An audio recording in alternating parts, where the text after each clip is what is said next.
شروع اللہ کا نام لے کر جو بڑا مہربان نہایت رحم والا ہے۔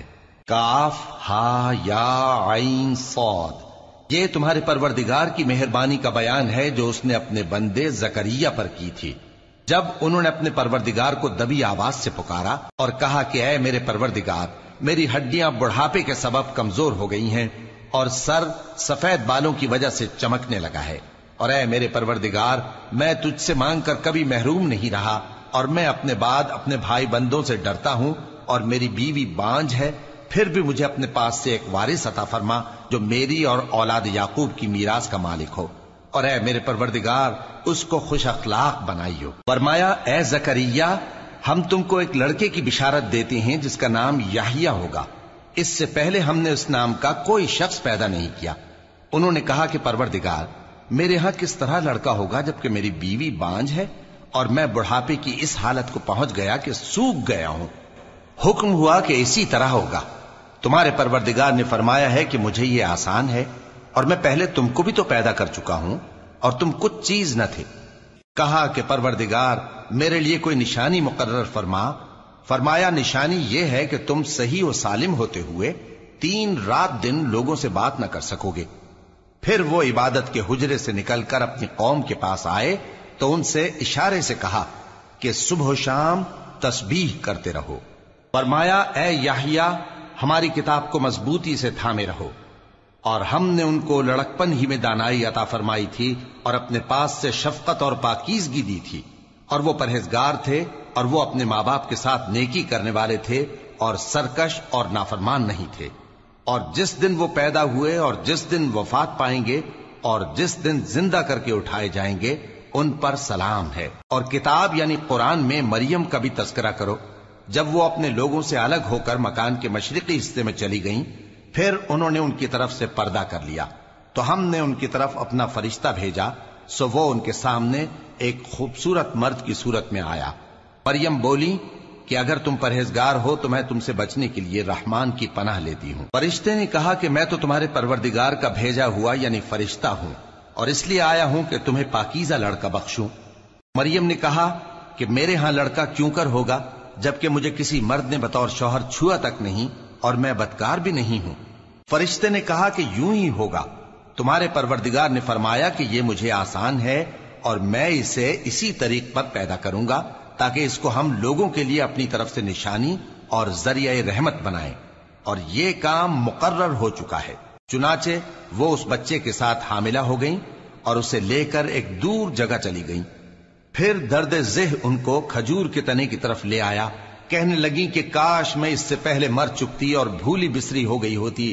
تب ان کے ٹیلے کے نیچے کی جانب سے فرشتے نے ان کو آواز دی کہ غمناک نہ ہو، تمہارے پروردگار نے تمہارے نیچے ایک چشمہ پیدا کر دیا ہے، اور کھجور کے تنے کو پکڑ کر اپنی طرف ہلاؤ، وہ تم پر تازہ عمدہ کھجوریں گرائے گا، تو کھاؤ اور پیو اور آنکھیں ٹھنڈی کرو۔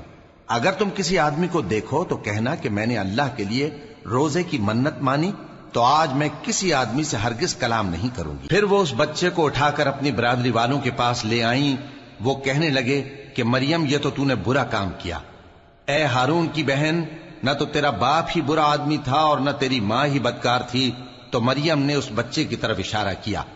وہ بولے کہ ہم اس سے کہ گود کا بچہ ہے کیسے بات کریں؟ بچے نے کہا کہ میں اللہ کا بندہ ہوں، اس نے مجھے کتاب دی ہے اور نبی بنایا ہے، اور میں جہاں ہوں اور جس حال میں ہوں اس نے مجھے صاحب برکت بنایا ہے، اور جب تک زندہ ہوں مجھ کو نماز اور زکوٰۃ کا ارشاد فرمایا ہے، اور مجھے اپنی ماں کے ساتھ نیک سلوک کرنے والا بنایا ہے اور سرکش و بدبخت نہیں بنایا، اور جس دن میں پیدا ہوا اور جس دن مروں گا اور جس دن زندہ کر کے اٹھایا جاؤں گا مجھ پر سلام ہے۔ یہ مریم کے بیٹے عیسیٰ ہیں، اور یہ سچی بات ہے جس میں لوگ شک کرتے ہیں۔ اللہ کو شایع نہیں کہ کسی کو بیٹا بنائے، وہ پاک ہے، جب کسی چیز کا ارادہ کرتا ہے تو اس کو یہی کہتا ہے کہ ہو جا تو وہ ہو جاتی ہے، اور بے شک اللہ ہی میرا اور تمہارا پروردگار ہے، تو اسی کی عبادت کرو، یہی سیدھا رستہ ہے۔ پھر اہل کتاب کے فرقوں نے باہم اختلاف کیا، سو جو لوگ کافر ہوئے ہیں ان کو بڑے دن یعنی قیامت کے روز حاضر ہونے سے خرابی ہے۔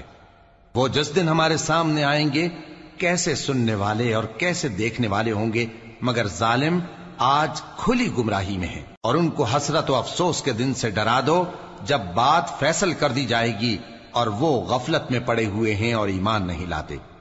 ہم ہی زمین کے اور جو لوگ اس پر بستے ہیں ان کے وارث ہوں گے، اور ہماری ہی طرف ان کو لوٹنا ہوگا۔ اور کتاب میں ابراہیم کا ذکر کرو، بے شک وہ نہایت سچے تھے، پیغمبر تھے۔ جب انہوں نے اپنے باپ سے کہا کہ ابا، آپ ایسی چیزوں کو کیوں پوچھتے ہیں جو نہ سنیں اور نہ دیکھیں اور نہ آپ کے کچھ کام آ سکیں؟ ابا، مجھے ایسا علم ملا ہے جو آپ کو نہیں ملا، تو میرے ساتھ ہو جائیے، میں آپ کو سیدھی راہ پر لے چلوں گا۔ ابا، شیطان کی پوجا نہ کیجیے، بے شک شیطان اللہ کا نافرمان ہے۔ ابا، مجھے ڈر لگتا ہے کہ آپ کو اللہ کا عذاب آ پکڑے تو آپ شیطان کے ساتھی ہو جائیں۔ اس نے کہا کہ ابراہیم، کیا تو میرے معبودوں کے خلاف ہے؟ اگر تو باز نہ آئے گا تو میں تجھے سنسار کر دوں گا اور تو ہمیشہ کے لیے مجھ سے دور ہو جا۔ ابراہیم نے سلام علیکم کہا اور کہا کہ میں آپ کے لیے اپنے پروردگار سے بخشش مانگوں گا، بے شک وہ مجھ پر نہایت مہربان ہے۔ اور میں آپ لوگوں سے اور جن کو آپ اللہ کے سوا پکارا کرتے ہیں ان سے کنارہ کرتا ہوں اور اپنے پروردگار ہی کو پکاروں گا۔ امید ہے کہ میں اپنے پروردگار کو پکار کر محروم نہیں رہوں گا۔ اور جب ابراہیم ان لوگوں سے اور جن کی وہ اللہ کے سوا پرستش کرتے تھے الگ ہو گئے تو ہم نے ان کو اسحاق اور اسحاق کو یعقوب بخشے اور ہر ایک کو پیغمبر بنایا، اور ہم نے ان کو اپنی رحمت سے بہت سی چیزیں عنایت کی اور ان کا ذکر جمیل بلند کیا۔ اور کتاب میں موسیٰ کا بھی ذکر کرو، بے شک وہ ہمارے برگزیدہ تھے اور رسول تھے، نبی تھے، اور ہم نے ان کو طور کی داہنی طرف سے پکارا اور باتیں کرنے کے لیے نزدیک بلایا، اور اپنی مہربانی سے ان کو ان کا بھائی ہارون پیغمبر بنا کر عطا کیا۔ اور کتاب میں اسماعیل کا بھی ذکر کرو، وہ وعدے کے سچے اور رسول تھے، نبی تھے، اور وہ اپنے گھر والوں کو نماز اور زکوٰۃ کا حکم کرتے تھے اور اپنے پروردگار کے ہاں پسندیدہ تھے۔ اور کتاب میں ادریس کا بھی ذکر کرو، وہ بھی نہایت سچے تھے، نبی تھے، اور ہم نے ان کو اونچی جگہ اٹھا لیا تھا۔ یہ وہ لوگ ہیں جن پر اللہ نے اپنے پیغمبروں میں سے فضل کیا، یعنی اولاد آدم میں سے، اور ان لوگوں میں سے جن کو ہم نے نوح کے ساتھ کشتی میں سوار کیا، اور ابراہیم اور یعقوب کی اولاد میں سے، اور ان لوگوں میں سے جن کو ہم نے ہدایت دی اور جنہیں برگزیدہ کیا۔ جب ان کے سامنے ہماری آیتیں پڑھی جاتی تھیں تو سجدے میں گر پڑتے اور روتے رہتے تھے۔ پھر ان کے بعد چند ناخلف ان کے جانشین ہوئے جنہوں نے نماز کو ضائع کر دیا اور خواہشات نفسانی کے پیچھے لگ گئے، سو ان قریب ان کو گمراہی کی سزا ملے گی۔ ہاں، جس نے توبہ کی اور ایمان لایا اور عمل نیک کیے تو ایسے لوگ بہشت میں داخل ہوں گے اور ان کا ذرا نقصان نہ کیا جائے گا، یعنی ہمیشہ کی بہشتوں میں جس کا اللہ نے اپنے بندوں سے وعدہ کیا ہے کہ جو ان کی آنکھوں سے پوشیدہ ہے۔ بے شک اس کا وعدہ نیکوکاروں کے سامنے آنے والا ہے، وہ اس میں سلام کے سوا کوئی بیہودہ کلام نہ سنیں گے اور ان کو صبح و شام کھانا ملے گا۔ یہی وہ جنت ہے جس کا ہم اپنے بندوں میں سے ایسے شخص کو مالک بنائیں گے جو پرہیزگار ہوگا۔ اور فرشتوں نے پیغمبر کو جواب دیا کہ ہم تمہارے پروردگار کے حکم کے سوا اتر نہیں سکتے، جو کچھ ہمارے آگے ہے اور جو پیچھے ہے اور جو اس کے درمیان ہے سب اسی کا ہے، اور تمہارا پروردگار بھولنے والا نہیں، یعنی آسمان اور زمین کا اور جو ان دونوں کے درمیان ہے سب کا پروردگار، تو اسی کی عبادت کرو اور اس کی عبادت پر ثابت قدم رہو۔ بھلا تم کوئی اس کا ہم نام جانتے ہو؟ اور کافر انسان کہتا ہے کہ جب میں مر جاؤں گا تو کیا زندہ کر کے نکالا جاؤں گا؟ کیا ایسا انسان یاد نہیں کرتا کہ ہم نے اس کو پہلے بھی تو پیدا کیا تھا جبکہ وہ کچھ بھی چیز نہ تھا؟ سو تمہارے پروردگار کی قسم، ہم ان کو جمع کریں گے اور شیطانوں کو بھی، پھر ان سب کو جہنم کے گرد حاضر کریں گے اور وہ گھٹنوں پر گرے ہوئے ہوں گے۔ پھر ہر گروہ میں سے ہم ایسے لوگوں کو کھینچ نکالیں گے جو رحمان کے مقابلے میں سخت سرکشی کرتے تھے، پھر ہم ان لوگوں سے خوب واقف ہیں جو اس میں داخل ہونے کے زیادہ لائق ہیں، اور تم میں سے کوئی شخص نہیں مگر اسے اس پر گزرنا ہوگا، یہ تمہارے پروردگار پر لازم ہے، مقرر ہے۔ پھر ہم پرہیزگاروں کو نجات دیں گے اور ظالموں کو اس میں گھٹنوں کے بل پڑا ہوا چھوڑ دیں گے۔ اور جب ان لوگوں کے سامنے ہماری آیتیں پڑھی جاتی ہیں تو جو کافر ہیں وہ مومنوں سے کہتے ہیں کہ دونوں فریق میں سے مکان کس کے اچھے اور مجلسیں کس کی بہتر ہیں، اور ہم نے ان سے پہلے بہت سی امتیں ہلاک کر دیں وہ لوگ ان سے ٹھاٹ باٹ اور نمود و نمائش میں کہیں اچھے تھے۔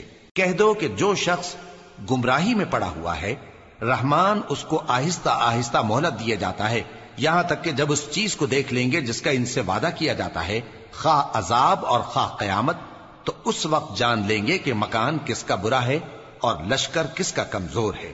اور جو لوگ ہدایت یاب ہیں، اللہ ان کو زیادہ ہدایت دیتا ہے، اور نیکیاں جو باقی رہنے والی ہیں وہ تمہارے پروردگار کے ہاں صلے کے لحاظ سے خوب اور انجام کے اعتبار سے بہتر ہیں۔ بھلا تم نے اس شخص کو دیکھا جس نے ہماری آیتوں سے کفر کیا اور کہنے لگا کہ اگر میں ازسر نو زندہ ہوا بھی تو یہی مال اور اولاد مجھے وہاں ملے گا؟ کیا اس نے غیب کی خبر پالی ہے یا اللہ کے یہاں سے عہد لے لیا ہے؟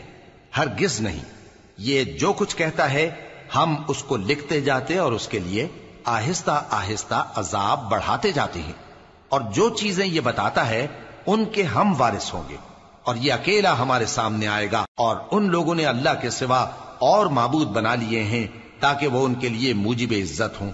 ہرگز نہیں، وہ معبود ان کی پرستش سے انکار کریں گے اور ان کے دشمن و مخالف ہوں گے۔ کیا تم نے نہیں دیکھا کہ ہم نے شیطانوں کو کافروں پر چھوڑ رکھا ہے کہ وہ ان کو خوب اکساتے رہتی ہیں؟ تو تم ان پر عذاب کے لیے جلدی نہ کرو کہ ہم تو ان کے لیے دن شمار کر رہے ہیں۔ جس روز ہم پرہیزگاروں کو رحمان کے سامنے بطور مہمان جمع کریں گے اور گنہگاروں کو دوزخ کی طرف پیاسے ہانک لے جائیں گے، تو لوگ کسی کی سفارش کا اختیار نہ رکھیں گے مگر جس نے رحمان سے اقرار لے لیا ہو۔ اور کہتے ہیں کہ رحمان بیٹا رکھتا ہے۔ ایسا کہنے والو، یہ تو تم بری بات زبان پر لاتے ہو۔ قریب ہے کہ اس جھوٹ سے آسمان پھٹ پڑیں اور زمین شق ہو جائے اور پہاڑ پارا پارا ہو کر گر پڑیں کہ انہوں نے رحمان کے لیے بیٹا تجویز کیا، اور رحمان کو شایع نہیں کہ کسی کو بیٹا بنائے۔ ہر شخص جو آسمانوں اور زمین میں ہے رحمان کے روبرو بطور بندہ ہی آئے گا۔ اس نے ان سب کو اپنے علم سے گھیر رکھا اور ایک ایک کو شمار کر رکھا ہے، اور یہ سب قیامت کے دن اس کے سامنے اکیلے اکیلے حاضر ہوں گے۔ اور جو لوگ ایمان لائے اور عمل نیک کیے، رحمان ان کی محبت مخلوقات کے دل میں پیدا کر دے گا۔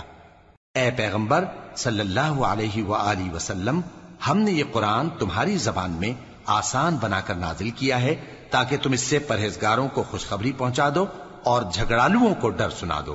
اور ہم نے ان سے پہلے بہت سے گروہوں کو ہلاک کر دیا ہے۔ بھلا تم ان میں سے کسی کو دیکھتے ہو یا کہیں ان کی بھنک سنتے ہو؟